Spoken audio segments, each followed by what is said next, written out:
नमस्कार दोस्तों, स्वागत है आपका अपने प्लेटफॉर्म एनसीईआरटी बाय विक्रम पर। जैसा कि आपको पता है, ये एनसीईआरटी के वीडियोज़ खास तौर पर बनाए जा रहे हैं हमारे साथी अध्यापकगण के लिए और जो स्टूडेंट सिविल सर्विसेज की तैयारी करते हैं उनके लिए, ताकि वो एनसीईआरटी को लाइन बाय लाइन पढ़कर अच्छी तरीके से समझ सकें।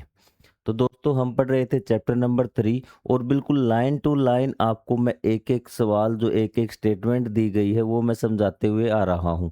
यदि आपको अच्छी तरह से मैथ पढ़ना है तो चैनल के प्लेलिस्ट वाले सेक्शन में जाइए, वहाँ आप क्लास 1 से देखना स्टार्ट कर लीजिए और लगातार आप वहाँ से पूरी प्लेलिस्ट देखते आइए, यदि आपको मैथ बेहतरीन तरीके से पढ़ना है तो चलिए हम आज का जो लेक्चर है वो हम स्टार्ट करते हैं।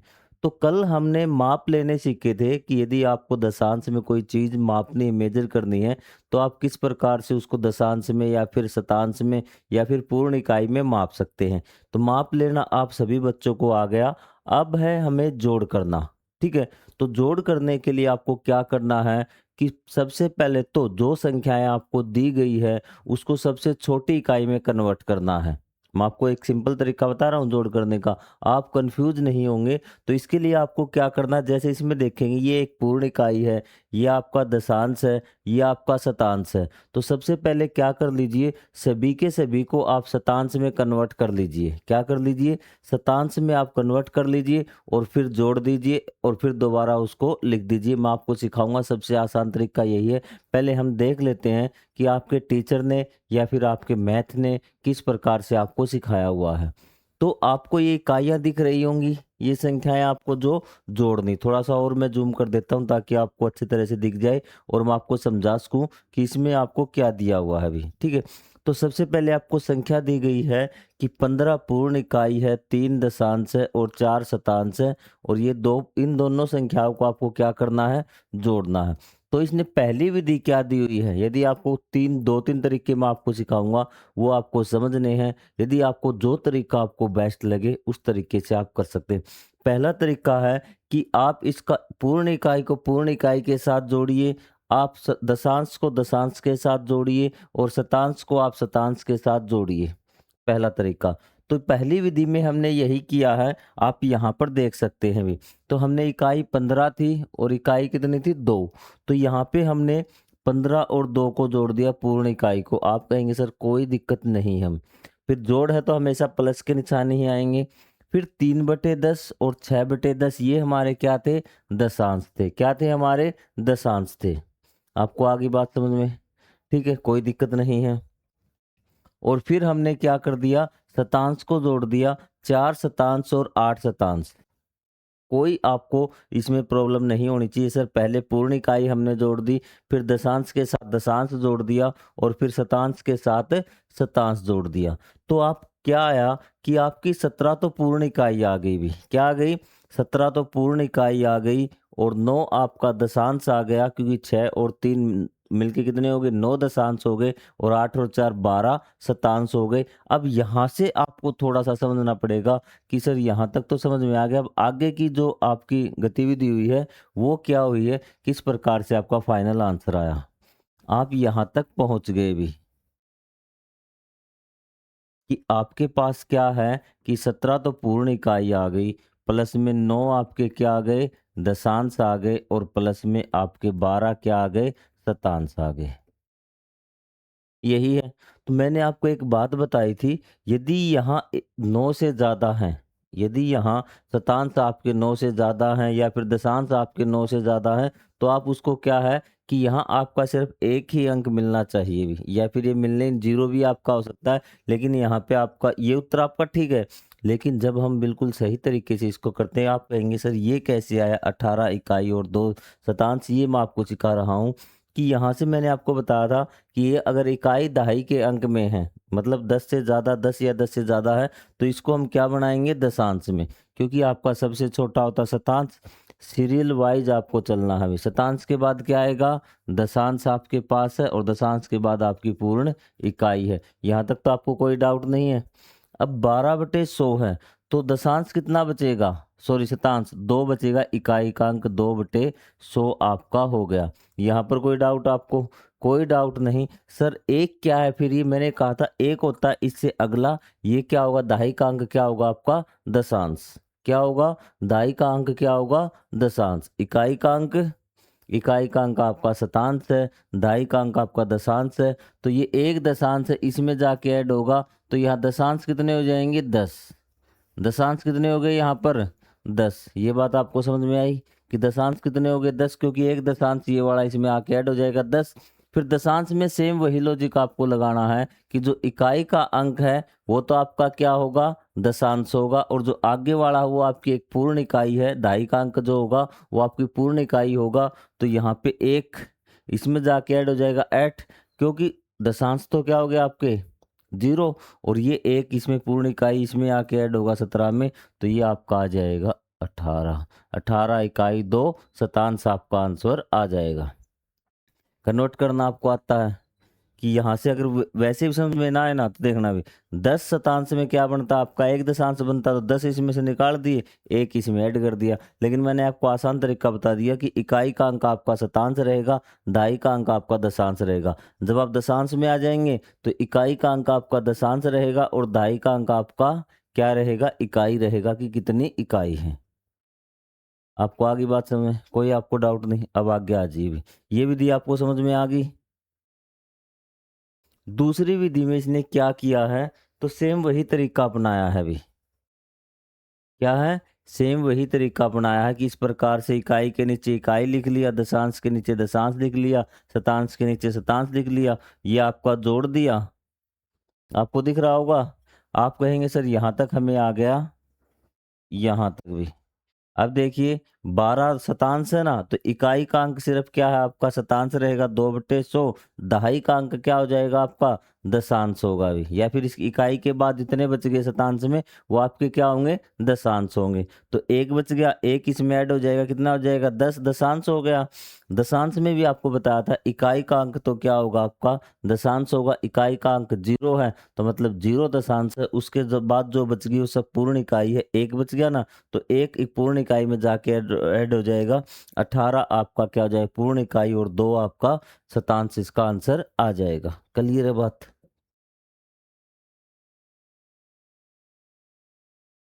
अब मैं आपको बता रहा था कि एक तरीका ऐसा भी है जो आपको कोई कन्वर्ट नहीं करना पड़ेगा, बिल्कुल आसान तरीके से भी।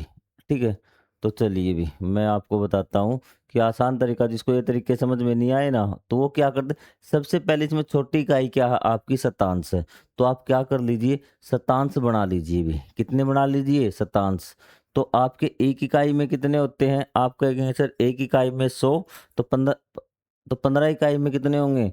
सर 15 इकाई में हमारे 1500 आपके हो जाएंगे। एक में दशांश में 10 शतांश, तो 3 में कितने होंगे? 30, तो कितने हो जाएंगे? प्लस में 30, और ये आपके कितने हैं? 4। तो ये पहला आपका क्या आ गया? 1534। 1534 आपका क्या आ गया? शतांश आपका ये आ गया। शतांश आपने बना ली। अब दूसरे के बना लीजिए भी। 2 इकाई में कितने होंगे? 2 इकाई में सर 200 होंगे। 6 शतांश में कितने होंगे? कितने शतांश होंगे 6 दशांश में? आप कहेंगे सर 60 होंगे, क्योंकि एक दशांश में कितने होते हैं? 10, तो 6 में 60, और 8 में कितने? 8 आपके ये हैं, तो ये कितने हो जाएंगे? 268 आपके हो जाएंगे भी। कितने हो जाएंगे? 268 हो जाएंगे। क्लियर है बात? अब आपको क्या करना है? इनको जोड़ देना। 1534 शतांश आपके यहाँ से आ गए, और 268 शतांश आपके यहाँ से आ गए। कोई डाउट हो तो आप बोलिए भी। इसको इन दोनों को नोट कर लिया आपने? ठीक है, अब इनको जोड़िए भी। तो इस साइड जोड़ दूं मैं, तो ये आपके हैं 1534। प्लस में आपको क्या करने हैं? प्लस में करने हैं आपको 268। कितने करने हैं? 268। 8 और 4 आपका 12, 6 और 3 9 और 1 0।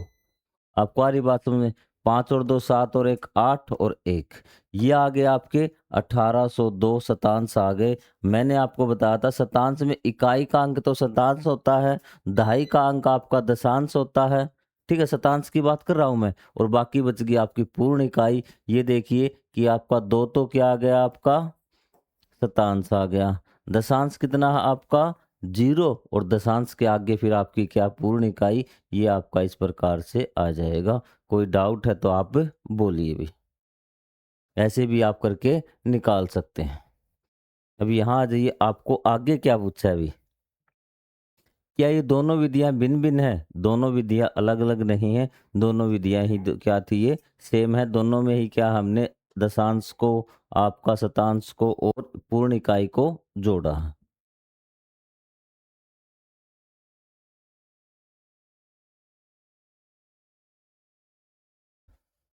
नीचे 483 और 268 के लिए दिए गए योग को देखिए, आप दर्शाई गई विधियों और इसके विधि के बीच कोई समानता देखिए भी।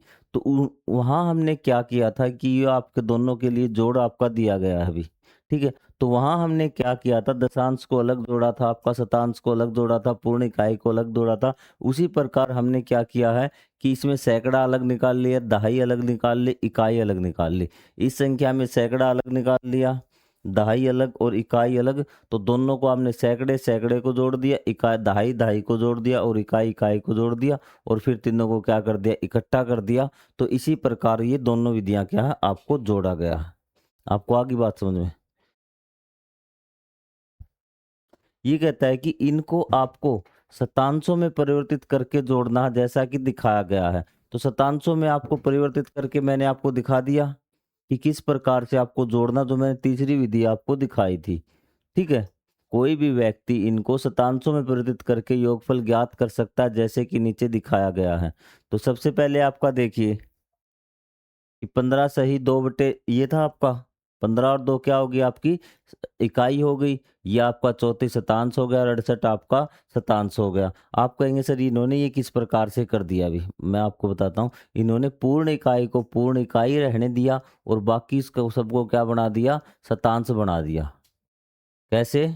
यहाँ देखिए भी, आप कहेंगे सर किसी को कुछ बना लीजिए, कोई अंतर नहीं, बस आपकी यूनिट है ना वो सेम होनी चाहिए। ये देखिए 15 था ना, 15 तो इसमें पूर्ण इकाई था, हाँ सर 15 इकाई था। 3 में कितने हो जाएंगे, 3 दशांश में, एक दशांश में आपके 10 क्या होते हैं, शतांश होते हैं। तो 3 में 30 और 4 ये 34/100 आपका क्या हो गया, ये शतांश हो गया। ये 2 तो पूर्ण इकाई है, 6 में कितने हो जाएंगे 60, और 8 ये रहे आपके शतांश। तो ये कितना हो जाएगा प्लस में 2 प्लस में 68/शतांश। इस प्रकार से इन्होंने इनको जोड़ा है अभी। क्लियर है आपकी बात? अब देखिए क्या किया इन्होंने आगे, आपका 15 और 2 कितने हो गए इकाई, आपके 17 हो गए। और ये 34 और 68 कितने हो गए, 102/100 आपका ये आ गया। इकाई के साथ आपने इकाई जोड़ दी, शतांश के साथ आपने शतांश को जोड़ दिया। अब देखिए 102 है, मैंने कहा था शतांश में इकाई का अंक होगा, वो तो क्या होगा आपका शतांश होगा। दहाई का अंक होगा, वो आपका दशांश होगा, बाकी बच गई आपकी पूर्ण इकाई। आपको आगे बात समझ में? तो ये देखिए आपका क्या हो गया, 2/100 आपका शतांश हो गया। दशांश कितना है आपका 0, कोई दिक्कत नहीं, जीरो तो लिखने की जरूरत नहीं पड़ेगी। पूर्ण इकाई कितनी है इसमें, 1, बाकी जो बच गया दाई के बाद वो आपकी पूर्ण इकाई है 1। तो 17 और 1 आपका 18, तो ये आपका 18 पूर्ण इकाई हो जाएगी। 18 सही 2 बटे शतांश आपका आ जाएगा 2 शतांश, ठीक है। सेम वही है भी, या फिर हमने ये पूरे के पूरे सबको, जो सबसे मैंने कहा था, पूरे के पूरे शतांश आपने कन्वर्ट कर लिए, ठीक है। सब पूरी संख्याओं को आपने शतांश बना लिया और आपको उसमें घटा दिया, कोई दिक्कत नहीं। अब अंतर ज्ञात करना है अभी, अंतर ज्ञात करना। अंतर ज्ञात करने का एक तरीका, क्योंकि यही क्वेश्चन आपका गलत होगा, तो आपको क्या करना, पहली संख्या देखनी है और दूसरी संख्या देखनी है भी, ठीक है। तो करने की एक विधि तो ये है कि हम इसमें जो चीज दी हुई है और इसमें जो चीज दी हुई है वो हम बराबर करें भी। क्या करें, बराबर करें भी। बराबर मतलब कि इसमें देखिए आपका शतांश है नहीं, ठीक है, जिसमें से घटा रहे हैं ना, तो उसमें से ये चीज सारी की सारी होनी चाहिए। तो हम कैसे करें भी? आप कहेंगे सर हमें तो कुछ समझ में नहीं आ रहा, क्योंकि घटाव वाले में आप फंसोगे भी। क्या है, घटा वालों में फँसोगे। तो घटा का तरीका मैं आपको एक चीज़ बता देता हूँ। एक तरीका तो ये है कि आप इन सबको शतांश बना लीजिए। क्या बना लीजिए? शतांश बना लीजिए इन सबको, और इनको भी शतांश बना लीजिए, और फिर आप घटा दीजिए। बस इसमें इतना कर लीजिए, बाकी आप सोचने सोचने की ज़रूरत आपको नहीं है। तो 25 इकाई में कितने? क्योंकि आप कहेंगे सर हमें इसके दशांश बनाए या शतांश? तो आपको देखना है कि इस घटा में सबसे छोटी इकाई क्या है भई? तो आपने देखा शतांश भी आया हुआ, सबसे छोटा शतांश होता है ना? तो आप इन सबको क्या बनाइए? शतांश बनाइए। 25 इकाई में कितने आपके? 2500। और 9 दशांश में कितने? 90। तो ये हो गए आपके 2590 बटे में 100, आपके क्या हो गए ये? शतांश हो गए। 2590 शतांश। अब घटाना क्या है? 6 इकाई में कितने आपके? 600। 6 इकाई में कितने? 600। 4 में कितने? दशांश में 40, और ये आपके 7। तो कितने हो गए? 600 प्लस में 40 प्लस में 7। तो ये आपके हो गए 647 शतांश आपके हो गए। क्या अब आपके लिए ये आसान नहीं हो गया? 2590 में से आपको क्या घटाने हैं? 647 आपको घटाने हैं भी। तो बताइए इसमें आपको क्या डाउट रहेगा अभी? क्लियर है आपको यहाँ पर? तो ये आपको सिंपल करना है अभी, ठीक है। और ये आपके कितने बचेंगे? ये आपके बचेंगे 1943। चलो मैं आपको बता देता हूँ इसका आंसर। फाइनल आंसर कहेंगे ना सर, फाइनल आंसर कैसे बनेगा? जब आप 2590 में से 647 घटाएंगे ना, तो क्या बचेगा? 1943। क्या बचेगा? 1943 शतांश।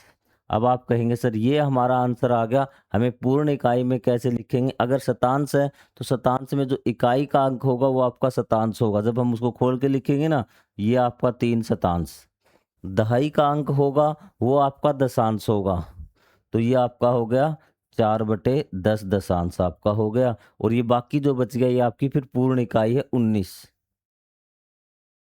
ये आपका फाइनल आंसर आ जाएगा 19 इकाई 4.3 शतांश।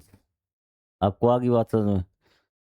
क्लियर है बात? कोई डाउट नहीं। तो घटा के सवाल आप इस प्रकार से कर लेना, पूरे शतांश में कन्वर्ट कर लेना और फिर ये कर लेना। अब बच्चों की जिद रहती है कि सर हमें तो ये समझाओ कि ये कैसे कर सकते हैं, कि ये शतांश वाला आपको समझ में आ गया। तो चलो भी, आपको मैंने कहा था कि मैथ में आपको एक ही बार पढ़ाऊंगा, और एक ही बार में आपको हर प्रकार से क्वेश्चन समझाऊंगा, कि आपको किसी प्रकार का टेंशन लेने की ज़रूरत नहीं है अभी। टाइम लग सकता है, लेकिन आपको सारे तरीके मैं आपको करवाऊँगा। ठीक है? कोई बच्चा इंटेलिजेंट होता है ना, वो कहता है कि सर मुझे तो सारी चीज़ें अच्छे तरीके से समझाइए, कोई भी शॉर्टकट नहीं है। तो चलो भी, अभी आपको तरीके से करवाते हैं। ध्यान से देखना एक बार। आपको 25 इकाई पता है, 9/10 पता है, 9 दशांश पता है, यहाँ पे शतांश है भी। क्या है? शतांश। 1 मिनट इसको रफ कर देता हूँ। आपको दिख रहा होगा यहाँ पर। सबसे पहले आपको इस संख्या में क्या करना है, कि यहाँ देखना सबसे छोटी इकाई क्या है? आप कहेंगे सर शतांश है भी। क्या है? शतांश। तो यहाँ पर भी आपके शतांश होने चाहिए। कहेंगे सर यहाँ पे तो शतांश है ही नहीं, लेकिन यहाँ पे 7 है, तो मतलब यहाँ 7 से ज़्यादा शतांश होने चाहिए। तो हम इस दशांश का शतांश बनाएंगे, इसमें से एक एक निकालेंगे दशांश। और एक दशांश में कितने होते हैं? आप कहेंगे सर एक दशांश में तो आपके 10 शतांश होते हैं। तो क्या मैं इसको ऐसे लिख सकता हूँ कि ये आपका 10 क्या हो गया? शतांश हो गया अभी। 10 क्या हो गया? शतांश हो गया। और यहाँ क्या बच गया? 8 दशांश बच गया। आपको कोई डाउट यहाँ पे? यहाँ पे कोई डाउट कि हमें क्या चाहिए था? माइनस हमें क्या करना था? हमें चाहिए था 6, 4 आपका दशांश, और आपका 7 क्या है? शतांश है ये। तो हमारे पास क्या था यहाँ पर? हमारे पास 9 क्या था? हमारा दशांश था। 9 दशांश में हमने क्या किया? एक दशांश के क्या बना दिए? शतांश बना के इसके साथ में लिख दिए। यहाँ मैं प्लस लिख सकता हूँ। आपको आ गई बात समझ में? और इकाई हमारी वैसी की वैसी रहेंगी। इकाई कितनी रहेगी हमारी? 25। अब आप कर दीजिए क्वेश्चन। 10 में से 7 गए, कितने बचेंगे? 3 आपके शतांश में से शतांश घटाने हैं, दशांश में से दशांश घटाने हैं, ठीक है? छोटे-बड़े होते तो हम इसको कर देते भी। 3 आपका क्या होता है शतांश हो गया। दशांश कितना 8 में से 4 गए, 4 आपका दशांश हो गया। पूर्ण इकाई 25 में से 6 गए, 25 में से 6 गए आपके 19। ये आपका आंसर आ चुका है। कोई डाउट है तो आप कमेंट करके पूछ सकते हैं। और ये क्वेश्चन मैं आपको बताता हूँ, आप 10th क्लास के बच्चे से निकलवा के देखना, ये क्वेश्चन उनको आएगा नहीं। आपको आ रही बात समझ में? तो ये चीज़ें आपको देखनी है भी, ठीक है? तो इस प्रकार से आपको क्या है, यहाँ पे जो आपका दशांश शतांश है, वो आपको यहाँ पर बनाना पड़ेगा अभी। यहाँ जो सारी वैल्यूज है ना, यहाँ पे जो सारी वैल्यूज है, यहाँ पे उनसे बड़ी वैल्यूज आपको करनी है। आप दूसरे से सहायता मांग सकते हैं। जैसे यहाँ पे आपका 0 शतांश था ना, लेकिन आपको 7 से ज़्यादा चाहिए थे, तो आपने एक दशांश का क्या बना दिया, शतांश बना दिया, आपने 100 कर दिया अभी। यहाँ के आज ये क्वेश्चन और होगा शायद। ये शतांशों में परिवर्तित करके, ये कोई इतना आपका मुश्किल नहीं है। तो उसी प्रकार हमने इस प्रक्रिया में भी आपका कोई अलग चीज़ नहीं दे रखी, बिल्कुल सेम वही चीज़ है कि हमने दहाई को इकाई, दहाई और सैकड़े को अलग-अलग कर लिया और एक साथ हमने घटा दिया उसको, कोई ये वही विधि है अभी। अब आपको यहाँ पता लगाना है अभी, ठीक है? तो ये हम करेंगे अगले पार्ट में भी, ठीक है? क्योंकि आपकी जो क्लास है ना, काफ़ी ज़्यादा लंबी हो जाएगी। आप जो मैंने क्वेश्चन करवाए हैं, सेम उन्हीं को आप रिपीट करिए भी, ठीक है? ताकि आपको चीज़ समझ में आ जाए। ठीक है? और ये हम कल करेंगे ना, चुटकियों में हम कर देंगे, किसी प्रकार की कोई दिक्कत नहीं होगी, क्योंकि अब हम मैक्सिमम समझ सकते हैं। यदि मैं आपको एक एग्जांपल करवाऊँ ना, पहले-पहले वाला भी। ये देखिए आपका पहले वाला, ध्यान से देखना एक बार। थोड़ा-सा ज़ूम कर देता हूँ, आपको नज़र आ जाएगा। एक आपको जोड़ का करवाता हूँ, एक आपको घटा का करवाता हूँ और आपको क्या करना है, फिर आपको उसको घर पे ये बाकी निकाल के देखने पहले, और फिर जो मैं करवाऊँ वो आपको करने हैं अगले पार्ट में, ठीक है? तो ये देखिए 3/10 3 इकाई 4 शतांश, तो मैंने कहा था सबसे छोटी इकाई देख लीजिए वो क्या है? आप कहेंगे सर सबसे छोटी इकाई शतांश है, तो इसके भी आप शतांश बना लीजिए, सबके शतांश बना लीजिए, या फिर पूर्ण इकाई को पूर्ण इकाई रहने दीजिए, बाकी के आप शतांश बना लीजिए। पूर्ण इकाई का कुछ मत कीजिए। 3 है ना, तो 3 का 3 रहना चाहिए। तो इस अगर ये आपका 3 दशांश है, तो इसका मैं शतांश बताऊँगा, तो 1 दशांश में कितने शतांश होते हैं? आप कहेंगे सर 10, तो 3 में कितने होंगे? 30। तो ये कितने हो जाएगा? ये सो अगर मैं क्वेश्चन यहाँ पे लिखूँ, 30/100 प्लस 3 4 आपका 100, यही हो गया। आपको पता लग गया ना, ये से ये चीज़ कैसे आई? तो ये कितना हो जाएगा आपका? पूर्ण इकाई कितनी? यहाँ पे 0 है पूर्ण इकाई, यहाँ पे 3 0 और 3 कितने होंगे? 3 और 30 और 4 कितने? 34 शतांश। बस आपका ये आपका आंसर आ जाएगा। अब कुछ बच्चे कहेंगे सर इसको हम दशांश भी लिख सकते हैं, कि हाँ बिल्कुल दशांश में भी आप लिख सकते हैं। 34 में इकाई का अंक तो क्या हो जाएगा? ये आपका बन जाएगा 3 तो इकाई, ये 34/100 34/100 मतलब 34 शतांश है ना, तो इसमें इकाई का अंक होगा, ये तो क्या होगा? शतांश होगा, और जो दहाई का अंक होगा ये दशांश होगा। इस प्रकार भी हम लिख सकते हैं इसको, कोई डाउट आपको नहीं होना चाहिए। फिजिकली प्लस का निशान लगाओ तो ठीक है, न लगाओ तो ठीक। आप इस प्रकार से इसको लिख सकते हैं। बोलिए आपको कोई डाउट हो तो कर लोगे। अब आ जाइए यहाँ पे घटा वाला देखते हैं ना। घटा वाला तो आपका बिल्कुल आसान है। इकाई है, पूर्ण इकाई है, शतांश है, शतांश है। तो फिर आप कर लोगे, 8 में से 5 गए, 3 पूर्ण इकाई बच गई, 6 में से 3 आपके शतांश गए, आप कहेंगे सर 3 शतांश आपके बच गए। बस ये इसका आंसर आ गया। अब इसमें देखिए भी, इसमें देखिए कि इसमें क्या दिक्कत है अभी। यहाँ पे आपको क्या करना पड़ेगा? देखिए, मैंने कहा था कि जो इस साइड जिसमें से आप घटा रहे हैं, उसमें इनकी संख्या बड़ी होनी चाहिए। यहाँ 2 आपका शतांश है, यहाँ पे 9 है अभी। तो मतलब यहाँ 9 से ज़्यादा होना चाहिए। यहाँ 6 आपका दशांश है, तो यहाँ पे 9 दशांश है, ये भी आपका बड़ा होना चाहिए। तो ये हम किस प्रकार से करेंगे, ये हम अगले पार्ट में समझेंगे। अगर आप कर सकते हैं, तो यहाँ से 1 दशांश का क्या कर दीजिए, दशांश आपके 5 हो जाएँगे, और ये कितने हो जाएँगे? 20 और 2 22 हो जाएँगे। एक दशांश आपका शतांश बना लिया ना आपने, तो यहाँ पे 22 आपके कुछ फ़र्क नहीं पड़ा आपने, सेम वही है। और यहाँ पे 1 इकाई के आप दशांश बना लेंगे, तो आप कितने बनेंगे 10 और 5 कितने हो जाएँगे 15/10। अब आप इसको घटा देंगे, कोई दिक्कत आपको नहीं आएगी। अगर नहीं समझ में आया है, तो अगले पार्ट में बिल्कुल डिटेल से मैं आपको यही सारे 1, 2, 3, 4, 5 जितने भी क्वेश्चन हैं, ये सारे समझाऊँगा। तो मिलेंगे अगले पार्ट में, तब तक के लिए जय हिंद, जय Bharat, thank you very much.